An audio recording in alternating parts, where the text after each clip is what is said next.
So, welcome to this course teaching you how to treat phobias and post-traumatic stress disorder using the rewind technique.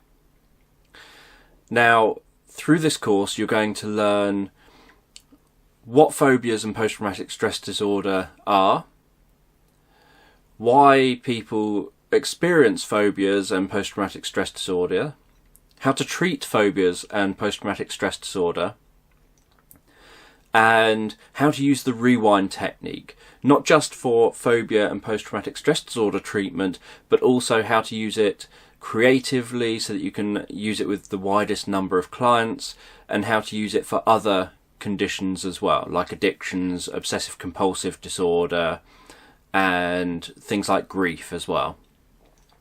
This course is for people who are currently therapists or training to be therapists.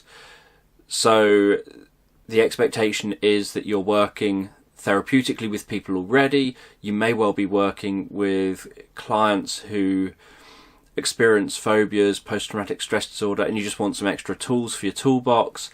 Or maybe you're thinking of moving into working with that. You've had some training around it as part of your therapy training, and you just want to gain a bit of extra knowledge to be able to branch out into effective phobia and post-traumatic stress disorder treatment.